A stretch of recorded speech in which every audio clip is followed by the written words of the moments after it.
अस्सलाम वालेकुम, मैं हूँ राना अदनान शबीर खान।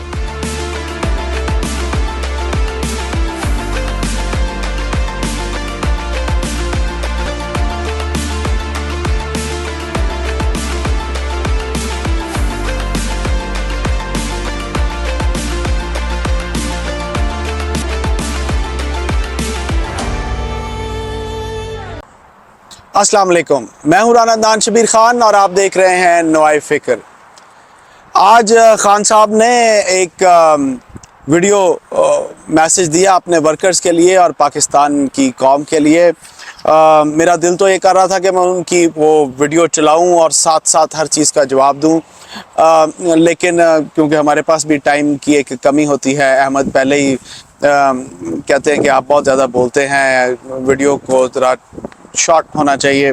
बहरहाल अगर आप खान साहब के वीडियो मैसेजिंग का एक पैटर्न चेक करें और उनको क्रिटिकली एनालाइज करें तो आप देखेंगे कि सबसे पहले वो आर्मी पर को हिट करते हैं, उसके बाद फिर वो एक इस्लामिक टच देते हैं और उसके बाद फिर वो हकीकी आज़ादी और इंसाफ और वही उनका जो पुराना बयानिया है उसकी बात करते हैं। सिर्फ 9 मई के बाद इसमें एडिशन ये हो गया है कि उनके जो वर्कर पकड़े गए हैं वो उनकी तकालीफ की भी बातचीत अभी ऐड कर देते हैं। बहरहाल उन्होंने कहा कि पुलिस इस सिचुएशन को मिसयूज़ कर रही है, गवर्नमेंट इसको मिसयूज़ कर रही है, लोग पैसे बना रहे हैं। I agree with him.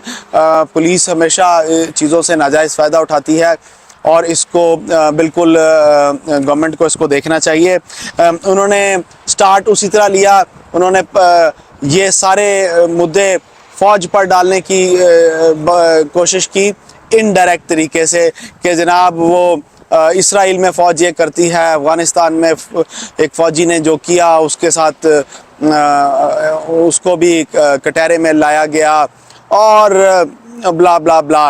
और एंड में उन्होंने कंक्लूड करते वक्त कहा कि मैं तो सिर्फ फ़ौज से ही बात करूंगा, मैं किसी और बंदे से बात करने को तैयार नहीं। फिर उन्होंने बात की कि जनाब जो 9 मई में लोगों ने अटैक किया, उन्होंने कहा जी कितना हो गया होगा, 10 जगह होंगी, 15 जगह होंगी, कितने बंदे होंगे, अभी तक सीसीटीवी की फुटेज उनको नहीं दी गई, कोई ऐसे प्रूफ नहीं दिए गए और इंडिपेंडेंट इंक्वायरी उन्होंने कहा कि नहीं हुई। मैं भी खान साहब आपको एक चीज़ बताऊं कि अगर इंडिपेंडेंट इंक्वायरी हो और वो पब्लिक की जाए तो 100% नहीं 200% वो आपके ही वर्कर्स थे जिन्होंने अपनी वीडियोस बनाकर खुद ही अपनी मशहूरी के लिए, आपको खुश करने के लिए उन्होंने वो अपलोड की। बहरहाल दूसरा उन्होंने कहा जी 9 मई का एक नया उन्होंने बयानिया पिछले चंद दिनों से शुरू किया कि जी 9 मई का फ़ायदा किसको हुआ।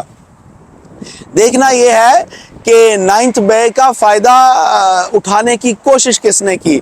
आप लोग ये चाहते थे कि 9 मई को सुबह सुबह पूरे सोशल मीडिया अकाउंट पर, मैंने ये पहले भी अपनी कई व्लॉग्स में ये बात की है कि वो जो आप बांग्लादेश की बात करते हैं, आप कश्मीर में इंडियन आर्मी की बात करते हैं और आप जो बयानिया जो आपने आज अपनी आज की ये जो छोटा सा मैसेज था इसमें भी आपने उसका टच देने की कोशिश की कि पाकिस्तान आर्मी अपने लोगों पर वही जुल्म कर रही है जो कि कश्मीर में इंडियन आर्मी करती है या इसराइल में होता है। एक तस्वीर वायरल हुई, तस्वीर शेयर की गई कि एक सोल्जर वो ढाका में कोई बुत बना हुआ है, वो राइफल नोज डाउन है और नीचे एक आम शहरी है और वो उसकी बैरल को पकड़ के बैठा हुआ है। तो ये फ़ायदा आपने उठाना था, आप पाकिस्तान आर्मी को कॉन्कर करने चले थे, फ़ायदा आपने उठाना था जो आपको उठाने नहीं दिया गया। आपका ख्याल है कि आपको आपके वर्करों को अंदर डालकर जेलों में डालकर पाकिस्तान आर्मी कोई फ़ायदा उठा रही है, तो you are mistaken sir. Please अपनी सोच को बदलें, अपनी जहनियत को बदलें। मेरा नहीं ख्याल आप बदलेंगे, लेकिन बहरहाल। और फिर आपने बात की कि जनाब मुझे जितना भी आप रोकेंगे मेरा वोट बैंक बढ़ेगा क्योंकि लोगों को शऊर आ गया है।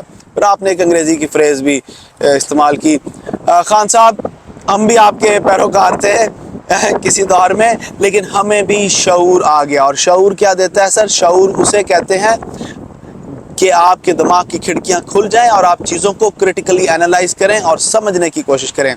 इसको अंधी तकलीद को शऊर नहीं कहते। ठीक है सर। آپ پر 150 کیسز ہیں جو کہ پولیٹیکلی بیسڈ ہیں. I agree with it to some extent, اور میرا نہیں خیال کہ وہ ان کیسز کو ہونا چاہیے. آپ کو پی ڈی ایم کی گورنمنٹ روکنے کی کوشش کر رہی ہے کسی طریقے سے. آئی agree with you with that. آپ نے کہا جی اداروں کی تباہی اور دشمن کا فائدہ. سر اداروں کی تباہی تو آپ کرنے نکلے تھے 9 مئی کو, اور دشمن کا فائدہ آپ کسی بھی انڈین چینل کو اٹھا کے دیکھ لیں. پچھلے 2-3 ماہ سے بلکہ 1 سال سے جو بیانیہ آپ نے چلایا, میجر گورو صاحب اپنے چینل پہ بڑے پراؤڈلی کہتے ہیں کہ ہم پتہ نہیں کتنے $1 ٹریلین بھی لگا دیتے تو ہم جو ڈیمیج نہیں کر سکتے تھے وہ عمران خان صاحب نے ہمیں فری میں ڈیمیج کر کے دے دیا. اور وہ ڈیمیج کیا تھا کہ پاکستان آرمی اور عوام کے درمیان نفرت, دراڑ پیدا کرنا, اور اسی دراڑ کا نتیجہ, اسی آپ کے بیانیے کا نتیجہ 9 مئی تھا. بہرحال آپ نے کہا جی میں صرف آرمی چیف سے بات کروں گا. ایک پولیٹیکل آدمی جب اس طرح کی بات کرتا ہے تو میں دکھ اور افسوس کے علاوہ اور کوئی بات نہیں کر سکتا کہ ابھی بھی آپ یہی سمجھتے ہیں کہ آپ نے پارلیمنٹ کی سیاست نہیں کرنی, آپ نے عوام کی سیاست نہیں کرنی, آپ نے میسز میں نہیں جانا, آپ نے اپنے آپ کو ٹھیک نہیں کرنا, آپ نے فوج سے ہی بات کرنی ہے. احمد کے پاس چلتے ہیں. احمد میرے سے کافی ناراض ہوئے. انہوں نے کہا جناب وہ کچھ چیزوں سے ایگری نہیں کرتے. تو کل جو عمران خان صاحب نے جے آئی ٹی میں بات کی کہ جناب someone told me, اور وہ someone کون ہے وہ انہیں خود نہیں پتا. جو بیانیہ وہ 1.5 سال سے چلا رہے تھے, فوج مخالف بیانیہ میاں نواز شریف صاحب نے بھی چلایا. مجھے کیوں نکالا سیزن 1 ان کا تھا اور مجھے کیوں نکالا سیزن 2 عمران خان صاحب کا ہے. اس پر احمد سے پوچھتے ہیں کہ وہ کیا پوائنٹ آف ویو رکھتے ہیں اور ان کا کیا خیال ہے اس بیانیے کے بارے میں, اور اس سے کیا ملک کو فائدہ اور نقصان ہوتا ہے. جی احمد. جی السلام علیکم رانا صاحب. رانا صاحب کل بات آپ نے کی, وہ بات مجھ سے ہے کہ میں نے اس کا اسی وقت جواب دینا تھا, لیکن کل آپ نے یہ کہا کہ خان صاحب نے یہ جو بیانیہ دیا پھر اس سے پیچھے ہٹ گئے کہ ان کو فلاں عدالت میں بھی انہوں نے یہ بات کی, اس کے باہر نکل کے بھی کہ ان کو یاد نہیں ان کو یہ ساری چیزیں کس نے بتائی تھیں کہ فلاں فوجی افسر ان کے خلاف ہے, اسٹیبلشمنٹ کا فلاں بندہ ان کے خلاف ہے. وہ نام لیتے رہے, کہتے رہے, بعد میں انہوں نے عدالت میں جا کے اس بیان سے وہ مکر گئے. یعنی یہ کہا گیا. میں اس چیز سے ایگری نہیں کرتا. دیکھیں میاں نواز شریف صاحب نے پارلیمنٹ میں ٹی وی پہ بیٹھ کے تقریر کر کے یہ کہا, قوم سے خطاب کر کے کہا کہ میرے کوئی فلیٹس نہیں ہیں, کوئی پراپرٹی نہیں ہے. میں نے خود ان کے ڈکلیئرڈ ایسٹس کی کاپیز دیکھی ہیں جس میں انہوں نے مریم نواز صاحبہ کو اپنا ڈیپینڈنٹ لکھا ہوا ہے, اور مریم نواز صاحبہ نے بھی بیانات میں یہ کہا, اوپنلی انٹرویو میں کہا, ان کے بھائیوں نے بھی آ کے واضح طور پہ ٹی وی پہ بی بی سی تمام پہ انٹرویو دیتے ہوئے یہ کہا کہ ہمارے تو کوئی فلیٹس نہیں, ہماری تو کوئی پراپرٹی نہیں ہے. بعد میں وہ ساری کی ساری چیزیں سچ ثابت ہوئی. ان کو اس چیز پہ بھی سزا ہو سکتی تھی, کسی نے اس چیز عدالت نے بھی اس چیز کو سزا نہیں دی. آپ کو یاد ہے بھٹو صاحب جب ایوب خان صاحب کے ساتھ تھے تو تاشقند کا معاہدہ ہوا تو انہوں نے کہا کہ میں تاشقند کے معاہدے کے سیکرٹس بتاؤں گا, اندر اصل میں کیا بات ہے قوم کو بتاؤں گا. آخر تک انہوں نے کوئی بات نہیں بتائی. عرض کرنے کا مقصد یہ ہے, اسی طرح بی بی کہہ لیں, اسی طرح نواز شریف صاحب کا خود اپنے دور میں وہ کھلم کو نواز شریف صاحب بھی کھل کے تقریریں کرتے تھے. ایون ریسنٹلی تک مریم نواز صاحبہ کھل کے بولتی تھی فوج کے خلاف. تو میں یہ نہیں کہہ رہا کہ فوج کے خلاف بولنا جائز, ہرگز اس کی اجازت نہیں. مطلب میں بھی اس چیز کا کبھی حامی نہیں رہا اور سخت مخالف ہوں کہ کوئی بھی فوج کے خلاف بات کرے. میں اس پہ بہت ساری چیزیں ڈسکشن اور بات سب کچھ کرنے کو تیار ہوں. عرض کرنے کا مقصد صرف یہ ہے کہ خان صاحب کو اس پہ پکڑ لینا میں اس سے اتفاق نہیں کرتا. خان صاحب کو پہلی بات ہے یہ کرنا ہی نہیں چاہیے تھا, نمبر 1. نمبر 2 کر لیا تو وہ انہوں نے ایک سیاسی گیمک کے طور پہ استعمال کرنے کی کوشش کی جو فیل ہوں, اس میں کوئی شک نہیں. لیکن اس پہ ان کو پکڑ لینا, رگڑنا, میں اس کی میں نہیں حمایت کرتا. آپ کا بیان اپنی جگہ پہ, لیکن میں اس کو کوربوریٹ نہیں کرتا, اس کی حمایت نہیں کرتا کہ خان صاحب کو اس پہ پکڑا جائے, رگڑا جائے, سب کچھ کیا جائے. یہ کوئی مناسب واضح بات نہیں. بڑے لیڈران نے الیکشن سے پہلے ایسی باتیں کی جس میں بعد میں کوئی وہ نہیں کر سکے. یہ الیکشن گیمکس ہوتے ہیں, نہیں ہونی چاہیے, بڑی سیدھی سی بات ہے. لیکن اس پہ پکڑ لینا اور عدالت میں لے جانا یہ کبھی کسی نے نہیں کیا. تو یہ میرا پوائنٹ آف ویو ہے. جی رانا صاحب. احمد یہ बाइफर्ड जॉय साइक्लोन जो है इसने अब तक कितना नुकसान पहुंचाया है, और हुकूमत ने फ़ौज की मदद से और नेवी की मदद से कुछ रिलीफ प्रोग्राम भी शुरू किए, तो क्या तैयारियां हैं, क्योंकि अभी तक उसने हिट नहीं किया। और मेरा ख्याल है कि जो मैं अभी आपके साथ शेयर करूंगा एक वेदर ऐप की लाइव कवरेज, वो यही बताती है कि वो इट्स गोइंग टूवर्ड्स इंडिया, लेकिन इसका क्योंकि रेडियस बहुत बड़ा होता है तो उसके इफ़ेक्ट पाकिस्तान में भी आएंगे। जी अहमद। राजा साहब, वो जो साइक्लोन है बड़े मुश्किल से नाम वाला बिपोरजे जो है वो बिफर गया है, और बिफर के वो कराची के करीब आएगा। कल सुबह 11 बजे केटी बंदर को हिट करेगा। अब मसला ये है, किसी ने मुझसे आज बात की कि हमने तैयारी कोई नहीं की इसकी, हम क्या कर, हमको तो इसकी बड़ी तैयारी कर लेनी चाहिए थी। तो मैंने उनसे ये अर्ज की कि देखें, अमेरिका में भी साइक्लोन बड़े बड़े आए और बड़ी तबाही मचाई, अमेरिका भी कुछ नहीं कर सका। बड़ी टेक्नोलॉजी है, बड़ा सब कुछ, बड़ी वो है, तस्वीरें बार बार गए और साइक्लोन आ रहा है। अमेरिका में बड़े बड़े साइक्लोन आए, कुछ नहीं कर सकते। बड़े बड़े टॉर्नेडो आते हैं, कुछ नहीं कर सकते। लोगों को निकालने की कोशिश करते हैं, लोग निकल जाते हैं, इंसानी जानें बच जाती, इंफ्रास्ट्रक्चर उड़ जाता है सारा का सारा। ये ऐसी अल्लाह की आफत है कि या रब्बना अल्लाह बचाए, बस यही दुआ हम कर सकते हैं। इंडिया को बड़ी बुरी तरह हिट कर रहा है, पाकिस्तान पे तो बहुत थोड़ा आ रहा है, बहुत थोड़ी इसके असर है, लेकिन कल 11 बजे आएंगे, फिर देखते हैं क्या। 1 लाख के करीब लोगों को रीलोकेट किया गया है, सप्लाई ऑफ गैस बंद की गई है, धमाके ना हो जाएं, कोई बड़े हवा चलने से पाइपें ना उड़ जाएं, ये वो गैस की ज़्यादा ख़राबी ना हो, और किश्तियों को समुद्र के साथ लगाया जा रहा है साहिल पे लाके, ताकि अंदर कोई नुकसान ना हो। जानी तौर पे एयरपोर्ट्स की फ़्लाइट्स को बंद किया गया है कि कराची एयरपोर्ट की फ़्लाइट्स उस साइड पर ना जाएं, कोई उससे नुकसान ना हो। हर किस्म की मुमकिन हयात तदबीर की गई है। पाक फौज के बहुत ज़्यादा जवान, पुलिस के नौजवान साहिल में, कराची के लोग शौक में चढ़ के साहिल पे पहुंचे हुए, देखिए कितनी ऊंची लहरें आ रही हैं, तो सबको वहाँ से दूर किया जा रहा है। अल्लाह रहम करे सब पे, और सबको अपने अल्लाह ताला अपने हिफ्ज़ अमान में रखे, सब खैरियत से रहे। लेकिन कुछ ना कुछ इसका नुकसान तो आएगा। पिछले साल सैलाब आया, इस साल साइक्लोन आ गया। अल्लाह रहम करे, हमारे गरीब लोग जो साहिल पे आबाद हैं, अल्लाह ताला उनके नुकसान ना करे, उनको इस आफत से, इस मुश्किल से निकाले, महफूज रखे। कराची के बारे में कहा जाता है कि वहाँ पे अब्दुल्ला शाह गाजी साहब का मज़ार है, हज़रत साहब का, जो 91 हिजरी में तशरीफ़ ले आए थे सिंध में, और कराची के बिल्कुल वो क्लिफ्टन वाली साइड पे उनका मज़ार है। किसी दौर में बिल्कुल समुद्र के दरमियान होता था, लोग किश्ती पे वहाँ जाया करते थे। 1935 की तस्वीरें खुद मैंने देखी। तो अर्ज करने का मकसद यह है कि जब से वो आबादी बढ़ी है तो पानी पीछे किया गया है, तो अब वो मज़ार बिल्कुल शहर में है। तो अल्लाह ताला इस बुजुर्गों के औलिया के दम करम से हम पाकिस्तान चलता है, आबादी वहाँ पर बरकरार है। अल्लाह ताला सबकी खैर रखे, सब बुजुर्गों का ख्याल रखे, और मदीना शरीफ से सरकार की हम पे खास शफ़क़त रहे। तो अल्लाह ताला सबके लिए अच्छा करे। जी राना साहब। अहमद, वज़ीर कानून आज़म नज़ीर तारड़ साहब ने एक फ़ौजी अदालतों के बारे में एक बयान दिया, कुछ हमें उसके बारे में भी बताइएगा। और आप भी फ़ौजी अदालतों के बहुत सख्त खिलाफ हैं, आप इस बारे में क्या सोचते हैं, हमारे साथ शेयर कीजिए। जी अहमद।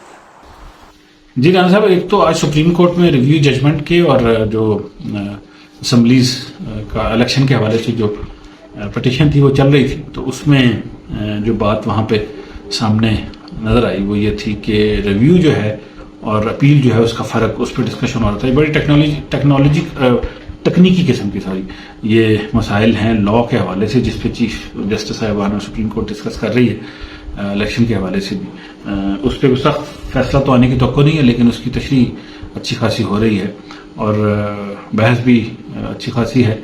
और सुप्रीम जुडिशल काउंसिल ने आज मुसर्रत हिलाली जो पेशावर हाई कोर्ट से आई थी, उनको भी सुप्रीम कोर्ट में वेलकम किया है, उनको दाखिल कर लिया है। ये भी एक कह लें कि सुप्रीम कोर्ट के हवाले से पॉजिटिव खबर है।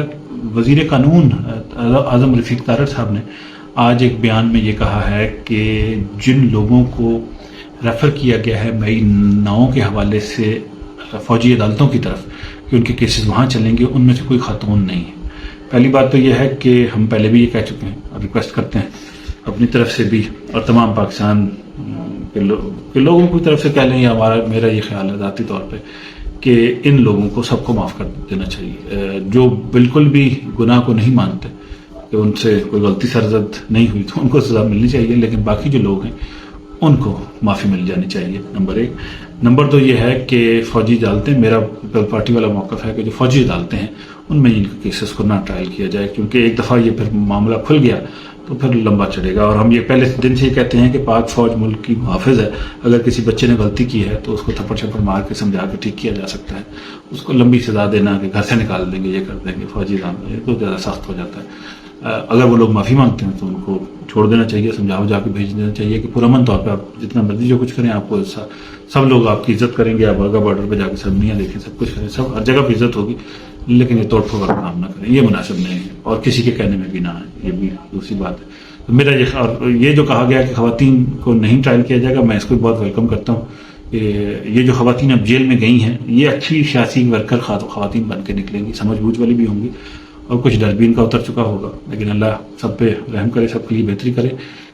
سیاسی ورکرز جو ہیں ان کو چاہیے کہ سمجھ بوجھ سے کام لیں، دانشمندی سے کام لیں، ملک کی بہتری کے لیے کام کریں۔ الٹیمیٹلی سیاست ملک کی بہتری کے لیے ہوتا ہے، کسی کی تباہی بربادی کے لیے نہیں ہوتا۔